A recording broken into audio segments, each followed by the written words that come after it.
매주 월요일 아침이면은 피가 되고 살이 되고 뼈가 되고 돈이 되는 경제 뉴스 슬기로운 경제생활 시간입니다. 이인철 참 좋은 경제연구소장 나오셨습니다. 어서 오십시오. 네, 안녕하세요. 네, 소장님 어떻게 코가 좀 안 좋으신가 봐요. 비염이 있으신 것 같은데 네, 괜찮으십니까? 고질병입니다. 네, 알레르기성 비염 때문에 고생하고 있습니다. 그래요. 네, 이맘때가 또 좀 그런 때가 있죠. 특히 아침에 더 심해요. 그래요. 제가 옛날에 원래 비염이 없었는데 연수원 다닐 때 저희 연수원에 도서관에 카펫이 깔려 있어요. 근데 카펫에 그 많은 애들이 맨날 이렇게 왔다 갔다 하면서 공부하고 이러니까 먼지가 얼마나 나겠어요? 그 먼지가 카펫에 다 그대로 앉아있다가 또 일어났다 앉아있다 이러니까 거기에 들어가서 공부하고 난 다음부터 제가 비염이 생겼어요. 이 먼지 관련해서. 그래서 저희 엄마가 목련꽃을 말려가지고 이렇게 갈아서 다려줬어요. 그랬더니 비염이 싹 사라진 거예요. 한번 민간요법을 한번 적극 건의해드립니다. 자, 그럼 그렇고. 오늘 얘기 한번 해보겠습니다. 윤석열 정부가 소상공인 1인당 최소 600만 원 이상 또 최대 1000만 원을 지급하기 위해서 59조 4천억 원 규모의 2차 추경을 발표를 했습니다. 여기까지도 너무 일단 역대 최고다, 최대 규모다. 두 번째, 그 돈 도대체 어디서 났느냐? 또 국채 막 어마어마하게 발행해야 되는 거 아니야? 올해 2월에 1차 추경 때 16조 국채 발행하면서 16조 추경하면서 11조짜리 국채 발행했던 걸 생각해보면 그때 기재부가 난리 친 걸 생각해보면 59조는 끝내기 더 많이 심각하겠지라고 했는데 오히려 기재부는 걱정하지 말아라. 초과 세수가 더 많이 거칠 거니까 오히려 우리는 9조를 더 갚을 수 있다 이딴 소리를 하는 거예요. 나는 이래가지고 배신감 느꼈잖아요. 이 기재부, 그 기재부가 이 기재부냐? 이 기재부가 그 기재부냐? 그런데 이게 가능한 얘기입니까, 우선? 일단 이제 팩트부터 보면, 네. 코로나19 사태로 피해를 본 소상공인 이제 370만 명에게 1인당 최소 600만 원에서 최대 1000만 원 지급하겠다는 겁니다. 사실 그 소상공인 지혜만을 놓고 보면 추경은 36조 4천억 원인데 네. 국회 제출된 총 예산은 59조 4천억 원이에요. 어떻게 된 지방교부세 때문에 그렇습니다. 그러겠죠. 이게 왜냐하면 초과 세수로 거친 것들 가운데 40%는 지방교부로 가게 돼 있어요. 그래서 네. 한 23조 원이 포함이 돼서 59조 4천억 원이 맞고요. 자, 이게 당초 인수위는 뭐라고 얘기했느냐? 차등 지급 얘기했거든요. 네. 과학적 추계에 의해서 피해 정도를 살펴보고 차등 지원하겠다. 최대 600만 원을. 네. 그런데 이제 최소 600만 원에다 최대 1000만 원까지 네. 늘어났고 인원수도 지원 대상도 320만 명에서 370만 명으로 늘어났거든요. 네. 여기에 보니까 왜 이제 많이 늘어났느냐? 소상공인 자영업자, 방역 조치로 피해를 본 소상공인 자영업자도 있는데 이른바 이제 매출이 좀 높은 매출 10억 원에서 30억 원 사이의 중기업도 있더라. 여기에 여행업이라든가 공연 전시업이라든가 그다음에 스포츠 센터를 운영하시는 분들, 예식장 하시던 분들 초기 투자 규모는 큰데 매출이 높다는 이유로 그동안은 지원 사각지대에 있었거든요. 네, 혜택 못 받았죠. 그렇습니다. 이분들 포함하다 보니까 50개 업종이 포함하다 보니까 370만 명으로 늘어났고 그러면서 이들 중기업은 최소 700에서 1000만 원까지 지원을 받게 되는데 이러다 보니까 규모는 더 늘어났습니다. 역대 최대 추경이에요. 그러면 도대체 지방교부금까지 포함했다 하더라도 59조 4천억을 어떻게 마련할 거냐? 이 부분에 방점이 찍히니까 일단 여러 가지 국채 발행하지 않고 기존 사업의 지출 구종을 통해서 지난해 쓴 돈 남았던 돈 한 8조, 7조 정도 네. 그리고 구조 조정을 통해서 한 8조에서 15조 정도는 기금으로 만들고 여윳돈으로 만들고 여기에다가 가장 크게 기대하고 있는 건 지금 1, 2, 3월 네. 지금 세수 들어온 거 세입을 좀 해봤더니 한 22조 원 정도 더 들어탔다는 겁니다. 네. 이걸 감안하게 되면 네. 앞으로 올해 말까지 53조 3천억 원 가량 추가로 더 세금이 더 들어올 것 같다.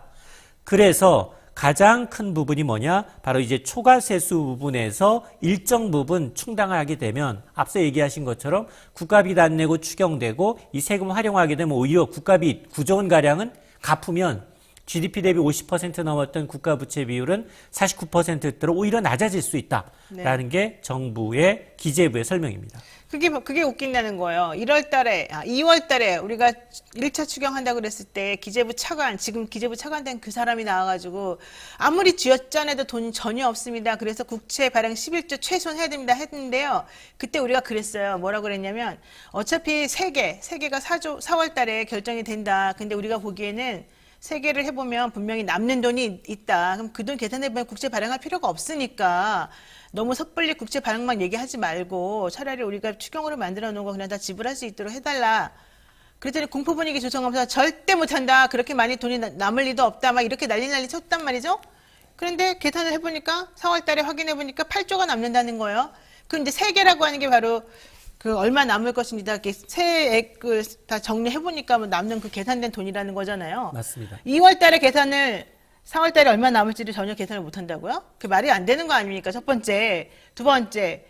인수위원장이 들어와가지고 자기가 코로나 소상공인할 때 자기네들이 그때 당선인 되기 전에 후보 시절에 준다고 했었던 돈 준다고 한번 우리가 계산을 보려고 기재부한테 계산 좀 뽑아달라 그랬더니 줄 돈이 없다고 자기네들도 그렇게 들었다는 거예요. 그래서 우리 공약 못 지킵니다라고 말을 했었어요. 그래서 못 지키겠다고 하다가 사람들이 갑자기 막 화를 내면서 이게 도대체 무슨 짓이냐, 니네는 맨날 말만 공약 부리냐라고 하니까 그때서 갑자기 부랴부랴 뭔가가 나타나가지고 갑자기 53조가 띵 나타난 거예요. 자, 그러면 인수위에서 얘기했을 때도 기재부는 없다 그러더니 갑자기 그 돈이 언제 나타나냐? 기재부 그 사람이 차관이 되자마자 나타난 거예요. 이거 두 개가 너무 특이하죠. 세 번째, 재추계의 구체적인 내용이에요. 재추계의 구체적인 내용을 보니까 이 사람들이 법인세도 이번 3월까지 이미 추가로 거친 법인세가 10조가 넘었다는 겁니다. 자, 작년에 향후에 거칠 법인세를 계산을 작년에는 제대로 못했는데 이미 올해 3월에 10조가 넘게 거쳤다는 거는 작년에 벌써 계산 자체를 엉터리를 했다는 거가 되겠죠. 예상도 못했을 뿐더러. 그런 데다가 앞으로 더 거칠 것을 19조 3천억 정도를 원래 더 이제 전체가 29조 3천억이니까 그중에 10조가 좀 거치다고 치고 그럼 앞으로 더 거칠 것이 한 20조 정도 된다고 지금 생각하는 거잖아요. 예. 근데 앞으로 거칠 세수라고 하는 거는 작년 기업의 뭐 성과나 성장 같은 걸 보고서 이제 자기가 그냥 임무를 한다는 것인데 좋아요. 뭐 3월 달에 그렇게 거쳤다고 하니까 향후로 더 잘 거칠 수도 있겠죠. 내가 기분 나빴던 건 양도소득세입니다. 양도소득세. 작년에 양도소득세 마이너스 39% 될 거라고 주장해놓고 기준이 뭔지도 모르지만 양도소득세는 사람들이 집을 팔지 말지를 자기네들이 어떻게 알아요? 그냥 그 파는 사람 마음인데. 그랬는데 이제는 양도소득세 작년에 39세 감소될 것을 이번에는 오히려 더 늘어나서 11조 정도 더 소득세가 늘어날 것으로 우리가 그냥 계산했다. 이렇게 하면서 지금 세금을 팍 늘어났단 말이죠. 이게 다 근거가 없는 거 아니에요? 자, 일단 처음 과연 기재부가 정말로 능력이 없는 건가? 아니면 의도적으로 의도적이죠. 틀렸는가? 그러니까 뭐 당연히 능력이 없다라고 한다면 능력도 없죠. 그리고 그 사실은 이 수치에 관한 한 네. 수치에 관한 한 어떤 물론 뭐 코로나19라는 굉장히 특이한 사항이 있지만 이건 2년 전부터 발생했던 거고 이제 사실 양치기 소년도 3번 실수하면 3번째는 사람들이 도와주지 않거든요. 그럼요. 근데 지난해 60일소 추계하면서 2번 틀렸어요. 그리고 2달도 안 돼서 또 말씀하신 것처럼 또 틀렸어요. 네. 그러니까 야 니네 정말 맞아? 그래서 일부에서는 야 기재부에 과연 예산실 그냥 둘 필요 있어? 그럼요. 야 니네 떼어내야 되는 거 아니야? 라는 얘기까지 들었던 거고 전부 다 교도소 또 하나 가야 두 돼. 번째는 기재부의 차관 얘기하셨는데 수장이 바뀌었어요. 네. 수장이 홍남기에서 추경으로. 홍남기 부총리 나가고 그다음 추경호. 추경호 이분도 마찬가지로 거시 경제 대표고 그렇죠. 숫자에 굉장히 능한 사람이에요. 네. 그래서 아마 앞서서 뭐 법인세, 양도세, 부가세 다 얘기를 했어요. 뭐 앞으로 나올 세수까지 포함해서 경기가 좋아져서 정말 세수 많이 거쳐서 비도 안 내면 좋은 거죠. 근데 실제로 이제 수장이 바뀌었다라고 해서 이제 숫자가 완전히 너무 많이 틀렸죠. 왜냐하면 기존에 들어올 세입세출 한 340조인데 네. 거기다 50조 이상 틀렸기 때문에 오차범위 밖에요. 15% 이상 아이, 추계를 그럼요. 잘못했다는 당연하죠. 거거든요. 네. 이 부분에 대해서 앞서 얘기했던 것처럼 야 그러니까 지금 수장 바뀌어서 들어가자마자 또 윤석열 대통령은 적자 국채 최소화 원칙 지켜라. 이거 준수하기 위해서 일부러 숫자 껴맞추기 한 거 아니냐. 네. 지방선거 앞두고 이런 이제 무리수를 뒀다라는 이제 얘기가 나올 수밖에 없고 또 하나 양도세 문제는 전 정부 이 정부 다 책임이 있어요. 당연하죠. 네. 세금은 지난 정부가 중과하면서 공정시장가에 올렸고요. 야, 2주택자, 3주택자, 다주택자 양도세 중과하기 시작했기 때문에 어차피 세금은 이렇게 가게 돼 있어요. 세금 제도는 법을 개정해야지만 가능해요. 그러니까 예상이 가능했던 부분이에요. 야, 니네가 아무리 여야가 선거 앞두고 나서 부동산세법을 개정한다 하더라도 발효되는 시점은 그거 합의하고 난 다음부터예요. 그 이전 거는 매매한 거 더 돌려주지 않습니다. 그러니까 세수는 이렇게 양도세는 올라갈 수밖에 없어요. 그래서 얘기했던 게 그거예요. 물가 상승과 사회적 거리두기 해제에 의해 소비가 늘면 소비라는 거는 부가세가 많이 들린다는 얘기고 또 하나가 지난해 4% 성장했기 때문에 기업들의 법인세수는 늘어난다? 이 얘기도 맞는 얘기예요. 또 하나가 부동산 세수 증가로 양도세 얘기하는 거거든요. 초과세수 조목조목 다 맞는 얘기인데 문제는 뭐냐? 지난해 4% 성장했는데 올해는 2.5%. 네, 2.5% 성장에 물가가 4%예요. 네, 이러면 경기가 위축되면서 이 세수가 다 나올 수 있느냐? 이 부분도 문제인 거예요. 그럼요. 게다가 다 인플레이션으로 다 이상하게 될 텐데. 그렇습니다. 오히려 과도한 세입 경정으로 인해서 세수 결손이 나면 지금은 국채 발행 안 한다라고 했지만 그때는 오히려 국채를 더 발행해야 되는 상황이 발생할 수도 있기 때문에 이거는 경기에 굉장히 민감한 시점에서 먼저 기재부가 나서서 일부 국채 발행했다라고 하면 뭐 할 말이 없겠지만 네. 전혀 국채 발행 없이 59조 원의 추경이 가능하다? 역대 최고인데 이거 가능할 건가에 대해서는 그래서 이제 반신반의하고 있는 상황입니다. 저는 그래서 솔직히 말해서 추경호 경제부총리가 이번에 나 보수적으로 계산했어요 라고 말하는 걸 보고서 웃겼는데 홍남기도 그랬어요. 홍남기 맨날 보수적인 사람이잖아요. 저는 양 정부의 양 부총리들이 다 똑같다고 봐요. 지난 부총리는 너무 지나치게 이렇게 한 것이고 이번 부총리는 새 정부를 위해서 너무 지나치게 핑크빛을 지금 그리고 있는 거야. 둘 다 틀려. 내가 보기엔 둘 다 중간에서 수렴할 가능성이 있는 거지. 그게 진실이겠지. 근데 문제는 왜 정부에 따라서 이렇게까지 180도 달라지면서 뻔뻔하게 나오냐는 거죠. 그거는 근본적으로 저는 진짜 대통령제의 어떤 그 패단이에요. 경제가 5년마다 대통령이 누가 되느냐에 따라서 경제정책 전체가 다 달라져요. 아이고. 그리고 그 라인이 다 달라져요. 다 바뀌어요. 그러니까 이게 지속성이 없는 거예요. 네. 지속성이 없는 게 가장 큰 문제예요. 네, 맞아요. 저는 플러스 마이너스 0되는 게 가장 좋습니다. 원래 이 세입세출은 국가의 예산은. 맞아요. 그래서 쓸데기 없이 보도블럭 자꾸 깔고 뭐 덮고 이런 거 하지 말란 이유가 다 미리미리 예상해가지고 딱 쓸 수 있는 데만 딱 예산 배정해서 했으면 되는 건데 그런 거 안 하니까 괜히 여기 많이 줬다가 그 돈 나중에 또 안 줄까봐 뺏길까봐 다 썼다는 거 하려고 멀쩡한 거 다시 깨부시고 난리치는 거잖아요. 그리고 아마 제 생각으로는 이 수치 맞출 거예요. 왜 맞추느냐? 얼마든지 숫자 조작이 되겠지. 이미 내년도 예산 짤 때 각 부처별로 기재부가 10% 다 줄여. 그렇죠. 라고 돼 있어요. 그렇죠. 이미 내려가 있기 때문에 이 수치 아마도 이 수치 굉장히 잘 맞추는 사람들. 아니 그러면 왜 문정부 때 사실 지금 소상공인들 지금 주는 것보다 그때 줬었어야지 우리가 안 망하는 거잖아요. 그런 걸 왜 생각을 안 해요? 기재부 공무원들은 우리 국민들이 지금 정말 힘들 때 물 한 모금 주는 게 얼마나 더 중요한지를 왜 그렇게 생각 못하고 자기네들 목숨 보전하는 거에만 기를 쓰고 이기적으로 행동을 해요? 아마 그래서 지금 국가의 돈을 받아서 운영되는 부처들이 꽤 있어요. 나쁜 사람들이야. 이런 공공기관부터 시작을 해가지고 상당히 네. 어려운 한 해가 될 겁니다. 네, 아주 나쁜 사람들이야. 자, 기재부 추경 얘기는 제가 여기까지 하겠습니다. 뭐 하나마나한 얘기지만 또 보겠습니다, 기재부 여러분들. 그 좋은 머리를 좀 제대로 좀 쓰십시오. 국민을 위해서, 나라를 위해서. 자기네들 목숨 바치고 목숨 보전하는 데 쓰지 마시고. 왜 그러세요? 나중에 뒤에 게 더 급해요. 네, 뒤에 것도 할 건데. 20만 명이 지금 여기 걸려 있어요, 생사가. 뒤에 것도 급한데 추경 그렇게 그따위로 하지 마세요. 자, 두 번째 주제입니다. 이인철 참 좋은 연구소장과 함께 슬기로운 경제생활을 하고 있고요. 자, 이번에 아주 그냥 또 마포대교가 생각난다는 그런 분들 많습니다. 한국산 가상화폐 루나와 테라 급락하면서 1억짜리가 100원 됐다 뭐 이런 얘기도 있더라고요. 100만 원 됐다. 전 세계 가상화폐 시장이 지금 폭락하고 있습니다. 코인판 리먼 사태라고 불리고 있는 이 사건 전모를 한번 점검해 보는데요. 우선 이 사건의 개요를 한번 설명해 주시죠. 예. 그 애플 출신의 엔지니어예요. 네, 나이도 젊어요. 1991년생이에요. 네. 31살입니다. 네네. 테라폼 랩스가 발행한 가상화폐가 바로 이제 루나하고 테라인데 네. 이 사람이 싱가포르에다가 본사 두고 있어요. 그런데부터 불구하고 한국인 대표가 발행했기 때문에 김치코인으로 분류가 되는데 근데 이제 테라라는 거의 이 가상화폐의 특성은 1달러에 연동되도록 설계된 이른바 가상화폐 시장의 가장 이제 이 최악의 핸디캡이 뭐냐? 불확실성이 너무 크다라는데 그렇죠. 달러 연동됐다. 그래서 이런 걸 스테이블, 안정된 코인이라고 하거든요. 네. 테라 가격은 아무리 요동을 쳐도 1달러에 순환합니다. 그래서 이걸 어떻게 보증할 거냐? 자매 코인 루나를 발행하거나 소각하는 방식으로 1테라는 1달러 가격을 유지하도록 그동안 해왔어요.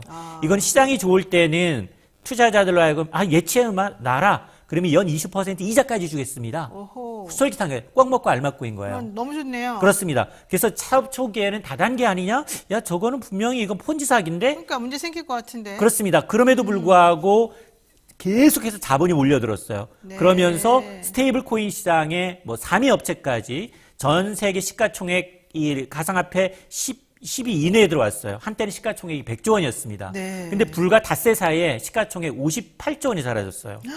시가총액 58조 원이라면 지금 그 포스코의 시가총액이 24조 원인데요. 닷새 만에 포스코 2개가 사라진 겁니다. 그렇군요. 예. 그래서 이 권 대표는 그동안 이제 트위터를 통해서 계속 소통을 이어가면서 한국판 일론 머스크다라는 평가를 받아왔는데, 네. 근데 급기야는 엊그저께는 내 발명품이 지금 투자자한테 고통을 줬다. 미안하다고 실패를 하긴 했죠. 인정했는데 그 왜냐?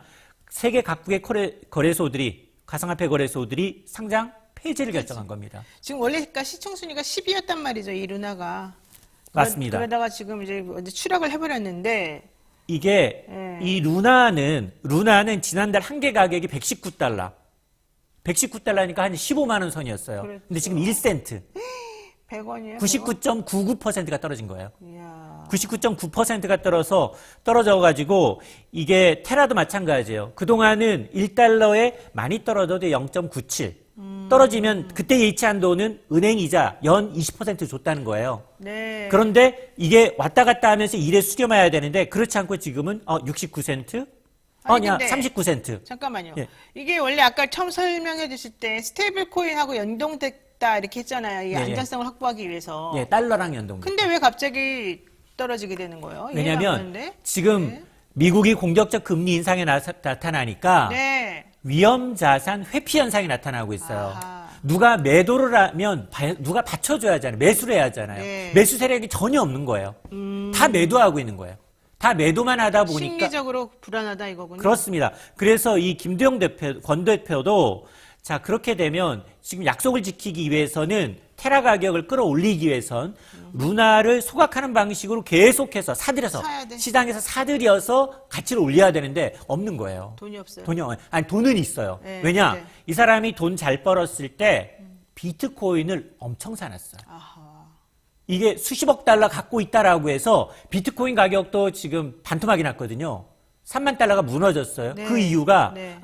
야, 이렇게 되면 이거 비트코인 시장에도 매물로 나오는 거 아니야? 그렇지. 이런 분석 때문에 그랬거든요. 그랬군요. 그래서 그럼에도 불구하고 자기는 이 사태에 대해서 나는 코인 판 적이 없다라고 네, 얘기를 그 하고 얘기를 하긴 있는데 하더라고요. 문제는 뭐냐?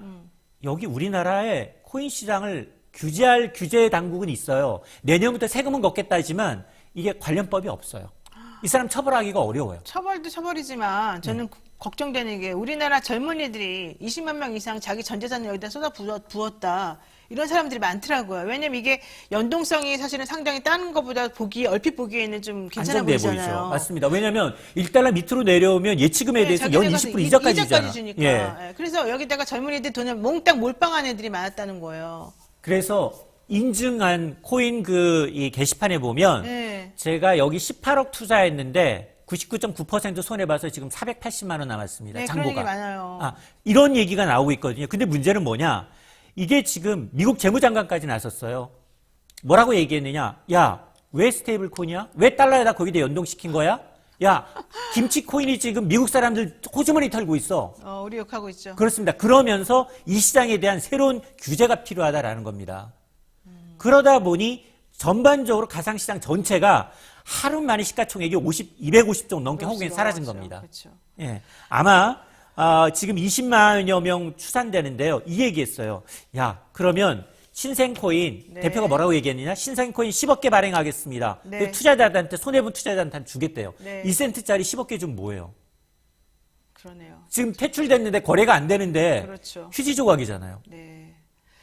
방법이 없다는 말씀으로 비관적인 앞날을 예고하고 있습니다. 뭐 우리가 뭐 어떻게 만들 수 있는 것도 아니고 참 마음이 안타깝네요. 네. 오늘 말씀 여기까지 들어야 될 것 같습니다. 지금까지 참 좋은 경제연구소의 이인철 소장이었습니다. 오늘 말씀 고맙습니다. 네, 노영의 뉴스 인사이다. 오늘 방송 여기까지입니다. 오늘도 역시 안타까운 마음으로 또 방송을 마무리하게 됐습니다. 내일은요, 5.18 민주화 항쟁 42주년을 맞아서요, 5.18 진상조사위원회 위원이신 김희송 전남대 5.18 연구소 연구 교수님과 함께 인터뷰하겠습니다. 5.18 아직도 해결이 안 됐습니다. 도대체 진실이 무엇인지 새롭게 또 들어온 발견된 진실이 있죠. 그 진실들과 함께 새롭게 파헤쳐 보도록 하겠습니다. 5.18의 주역 전두환 씨 돌아가셨습니다만 어떻게 느끼실지 한번 그것도 생각을 해보죠. 저는 내일 아침 7시 30분에 다시 찾아뵙겠습니다. 여러분 고맙습니다.